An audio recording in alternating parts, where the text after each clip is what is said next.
दोस्तों आज हम अब एक्सेल लाइफ के लिमिटेड कंपनी के बारे में बात करने वाले हैं क्योंकि इस कंपनी से अपडेट निकल कर आ रही है और साथ में इस कंपनी को हम फाइनेंशियली और फंडामेंटली देखेंगे।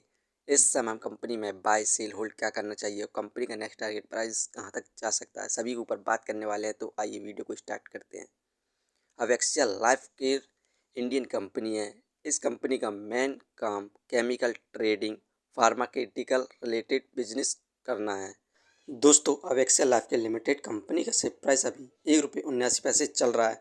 आज के दिन इस कंपनी में हमें 4.68% के रिटर्न्स देखने को मिल रहे हैं, जो कि पॉजिटिव रिटर्न्स है, 100% बाय पर हैं।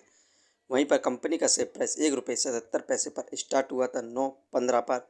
एक महीने की बात करें तो एक महीने में इस कंपनी के द्वारा मल्टीपल रिटर्न्स देखने को मिले 98.89% के। एक महीने पहले कंपनी का शेयर प्राइस मात्र 90 पैसे था, जिसके बाद से इस कंपनी में हमें लगातार अपर सर्किट देखने को मिल रहा है। आने वाले कुछ दिनों के अंदर इस कंपनी का शेयर प्राइस ₹2 को क्रॉस करने की संभावना है, तो आप इस कंपनी को शॉर्ट टर्म के लिए इन्वेस्टमेंट कर सकते हैं। अब एक्सेल लाइफ के लिमिटेड कंपनी का जो Q3 रिजल्ट आया, इसकी परफॉर्मेंस की बात करें तो नेट प्रॉफिट में हमें इंक्रीमेंट देखने को मिला 111.8% का ईयरली बेसिस पर।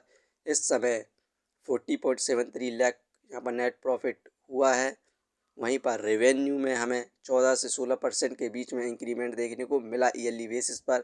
इस समय 24 से 25 लाख करोड़ के बीच में यहाँ पर रेवेन्यू जनरेट हुआ है। नेट प्रॉफिट क्वार्टरली बेसिस पर 0.29 से 0.41 करोड़ के बीच में हुआ है। शानदार यहाँ पर प्रॉफिट गेन किया है, तो हमें तेज़ी देखने को मिलने की संभावना है। दोस्तों इस कंपनी के शेयर होल्डिंग पैटर्न्स को देखें तो यहाँ पर फिल की इन्वेस्टिंग सितंबर में 46.99% है। वहीं पर प्रमोटर्स की होल्डिंग 3.36% है। म्यूचुअल फंड की इन्वेस्टिंग इस कंपनी के अंदर 0.02% है।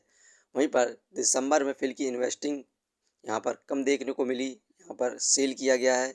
इस समय 45.48% बची है। वहीं पर प्रमोटर्स ने इस कंपनी के अंदर अपनी होल्डिंग को इंक्रीज़ किया, 3.49% हुई है। म्यूचुअल फंड सेम रहे 0.02। म्यूचुअल फंड ने भी इस कंपनी के अंदर इन्वेस्टमेंट किया हुआ है, जबकि ये एक पेनी स्टॉक्स है। ये इस कंपनी का एक पॉजिटिव पॉइंट है। फाइनेंशियली देखे क्वार्टरली बेसिस पर तो दिसंबर में 12 लाख का प्रॉफिट गेन किया, मार्च में 31 लाख का प्रॉफिट गेन किया, इंक्रीज़ हुआ, जून में इंक्रीज़ हुआ 63 लाख रहा। वहीं पर सितंबर में इस कंपनी ने प्रॉफिट कम किया, 37 लाख हुआ। दिसंबर में प्रॉफिट कम हुआ, 29 लाख हुआ।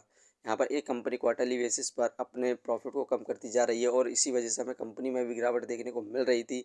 और सेकंड गिरावट की बात करें तो इस कंपनी के अंदर फिल ने अपनी होल्डिंग को कम किया है। यही दो कारण है कि कंपनी में गिरावट देखने को मिल रही थी। लेकिन अब हमें कंपनी में दोबारा से तेज़ी देखने को मिल रही है, क्योंकि यूएस ने इस समय ईरान के साथ युद्ध न करने का फैसला किया है 15 दिनों के लिए। इसी वजह से हमें इस कंपनी में लगातार अपर सर्किट देखने को मिल रहा है। फंडामेंटली देखें तो मार्केट कैपिटलाइजेशन 107 करोड़, जो कि बहुत बढ़िया है इसके प्राइस के हिसाब से। डेप्थ ऑफ इक्विटी 2.16, ये एक डेप्थ फ्री कंपनी है। इस कंपनी बहुत तगड़ा कर्ज है। रिटर्न ऑफ इक्विटी 0.25%, ये हमें पर ईयर 1% के भी रिटर्न्स नहीं दे पा रही है, क्योंकि इस कंपनी में लगातार गिरावट देखने को मिल रही है। अर्निंग पर शेयर 0.01 ठीक है, डिविडेंड दे नहीं रही है। बुक वैल्यू 2.87, ये शेयर इस समय बुक वैल्यू से बहुत ज़्यादा सस्ते दाम और मिल रहा है। Face value 1।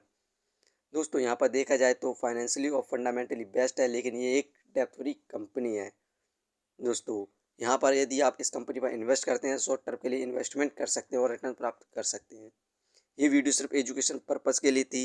यदि आप किसी भी कंपनी या स्टॉक्स पर इन्वेस्ट करते हैं तो एक बार अपने फाइनेंसियर्स और एक्सपर्ट की सलाह जरूर लें। कभी भी लोन लेके इन्वेस्टमेंट ना करें, वरना आप भारी मुसीबत में पड़ सकते हैं। यदि कंपनी के बारे में जानकारी सही लगी हो तो अपने चैनल को सब्सक्राइब करें, जिसका नाम है स्टॉक एनालिसिस। धन्यवाद।